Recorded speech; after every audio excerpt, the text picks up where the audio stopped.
Ah oui, Magali, je voudrais faire le point sur ton secteur. Eh ben, c'est pas le meilleur moment, là. J'aimerais mieux qu'on voit ça en fin de semestre, j'aurai de meilleurs résultats.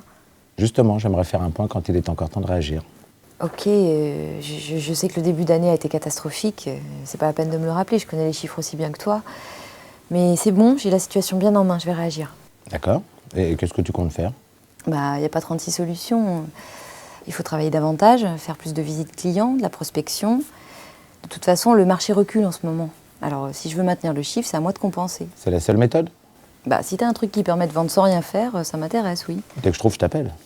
En attendant, il y a peut-être d'autres pistes à explorer que le doublement des heures de travail. Tu penses à quoi? À la méthode de vente. C'est bon, je te vois venir. Écoute, ça fait 4 ans que je suis sur le secteur et j'ai 10 ans d'expérience en vente. Tu vas pas me renvoyer en formation avec les débutants, non? Je ne pensais pas à ça, je pensais plutôt au coaching. Ah oui, le coaching, ouais. Je suis pas convaincue. Tous ceux qui m'en ont parlé ont été déçus, ça n'a rien changé à leurs résultats. Il y en a même un qui a été licencié suite à un coaching. Son manager a bien noté toutes ses erreurs et il lui a resservi un entretien préalable. Bon, on n'en est pas là quand même. Non, on n'en est pas là. En revanche, tu as raison sur les coachings ratés. Pour être efficace, le coaching suppose 2 conditions indispensables. Tu les connais? Non. La confiance et la volonté. Toi et moi, nous devons avoir confiance dans ta réussite. Faut y croire, sinon ça ne marche pas. Et la volonté?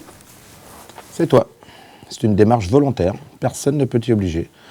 C'est pourquoi je te la propose. À toi de refuser ou d'accepter. Mais dans l'idée, je suis pas contre, mais c'est l'aspect flicage qui me gêne. J'ai pas envie que tes notes figurent dans mon dossier. Surtout si t'es derrière moi en cours d'entretien, je serais pas forcément au mieux de ma forme. Et puis vis-à-vis du client, ça fait un peu junior de se faire accompagner par son manager. Bon, si tu veux bien, je vais prendre quelques instants pour t'expliquer la méthode. À toi de choisir ensuite, d'accord? Ok.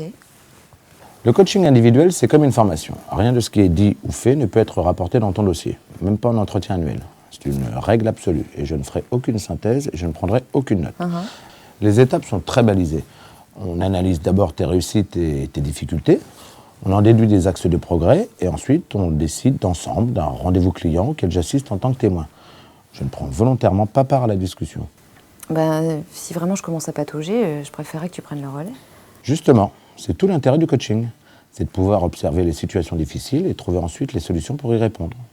Si j'interviens, je fausse le jeu. T'es en train de me dire que plus l'entretien est mauvais, mieux c'est? Pas tout à fait. Si l'entretien est une catastrophe, on ne verra rien du tout. Et dans ce cas-là, on en fera d'autres ensemble jusqu'à ce qu'il y en ait un d'intéressant. De même, si l'entretien est parfait, on ne pourra rien en faire. Oui. Idéalement, c'est un entretien moyen, dans lequel tu exprimes tes points forts et tes faiblesses. Ça doit être le reflet de tes entretiens habituels. Et ensuite?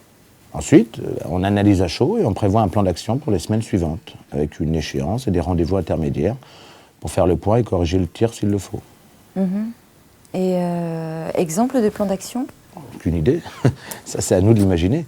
Mais à partir de faits concrets. Et on sera 2 pour y réfléchir. On est toujours plus créatifs à 2. Et tu penses que ça peut m'aider à remonter le chiffre? J'en suis convaincu. Seulement si tu y crois. Bah, c'est sûr qu'un avis extérieur, c'est toujours intéressant. Surtout si tu viens en entretien avec moi. Et tu dis qu'après, on peut choisir toutes les actions qu'on veut? Tout ce qui est possible à notre niveau. Bah, si effectivement on prend des mesures concrètes, ça peut m'aider.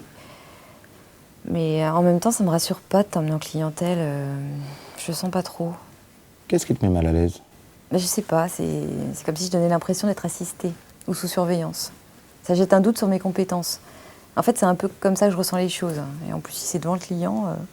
Alors effectivement, le coaching est réservé à ceux qui pensent qu'ils peuvent progresser.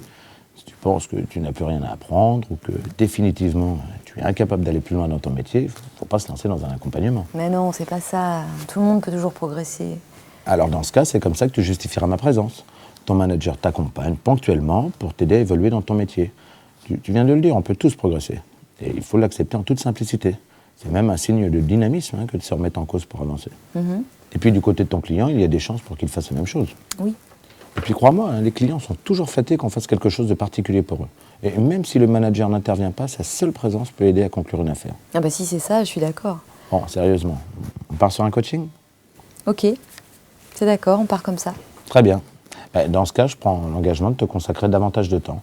Et en contrepartie, il faut que tu prennes, toi, un engagement réel et qu'il faudra tenir sur la durée. Ok. Quand on aurait défini un plan d'action ensemble, tu t'engages à l'appliquer sincèrement et avec toute la conviction nécessaire pour remonter tes ventes. Bon, écoute, ça fait maintenant 4 ans que tu me connais, j'ai toujours été très franche. Si je m'engage, je le fais à fond. Donc, je m'engage à être totalement transparente et à suivre du mieux possible notre plan d'action. Très bien. Je te fais confiance pour ta motivation.